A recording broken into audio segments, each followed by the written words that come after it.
আসসালামু আলাইকুম everyone, Kaliachak family কিচেনে তোমাদের সবাইকে জানাই স্বাগত। আজকে আমি তোমাদের সঙ্গে শেয়ার করব কিমামি সেমাই রেসিপি।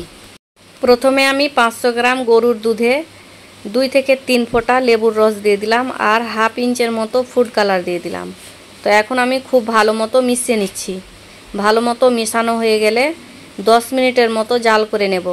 এখানে আমি যে লেবুর রসটা দিয়েছি তার কারণ হচ্ছে দুধটা যেন হালকা হালকা করে ফেটে যায় আর দানা দানা কিমা তৈরি হয়।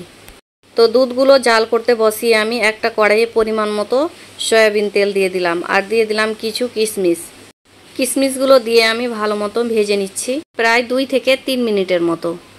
2 থেকে 3 মিনিট ভাজার পরে আমি দিয়ে দিলাম 2টো তেজপাতা আর আমি দিয়ে দিচ্ছি সেমাইগুলো দিয়ে আমি প্রায় 3 থেকে 4 মিনিট গ্যাসের ফ্লেম মিডিয়াম হিটে রেখে অনবরত নাড়াচাড়া করে আমি ভেজে নিচ্ছি। তো ফ্রেন্ডস, এটা তোমরা ঈদ স্পেশালি একবার হলেও বাড়িতে ট্রাই করবে। আশা করি তোমাদের খুব ভালো লাগবে। আর এটা ঘরে থাকা উপকরণ দিয়ে আর খুব অল্প সময়ে বানানো যায়। 3 থেকে 4 মিনিট সেমাইগুলো ভাজার পরে কালারটা চেঞ্জ হয়ে এসছে। তো এখন আমি মিষ্টির জন্য পরিমাণ মতো চিনি দিয়ে দিচ্ছি। চিনিটা দিয়েও আমি খুব ভালো মতো মিশিয়ে নিচ্ছি আর আমি প্রায় 2 মিনিটের মতো ভেজে নিচ্ছি।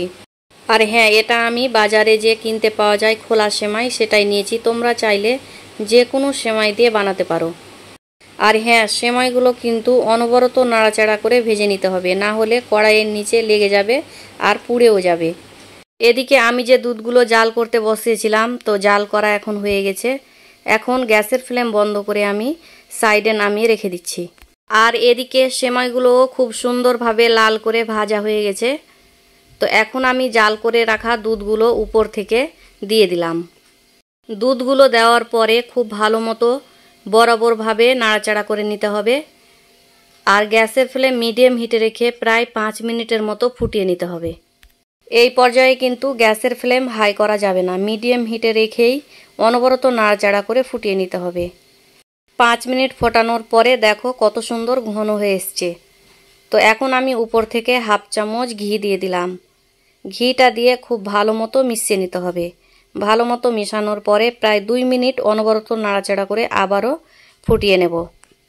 তো 2 মিনিট ফোটানোর পরে গ্যাসের ফ্লেম বন্ধ করে আমি নামিয়ে নিচ্ছি। তো এখন আমি গরম গরম একটা প্লেটে সার্ভ করে নিচ্ছি। আশা করি আমার এই কিমামি সেমাইয়ের রেসিপিটা তোমাদের ভালো লেগেছে। যদি ভালো লেগে থাকে তাহলে লাইক, কমেন্ট অ্যান্ড শেয়ার করবে। আর আমার চ্যানেলে যদি তোমরা নতুন ফ্রেন্ডস হয়ে থাকো তো প্লিজ সাবস্ক্রাইব করার জন্য অনুরোধ রইল। আর যদি আমার ভিডিওগুলো ফেসবুক পেজ থেকে দেখে থাকো আর নতুন ফ্রেন্ডস হয়ে থাকো তাহলে প্লিজ ফলো করার জন্য অনুরোধ রইল। আল্লাহ হাফিজ।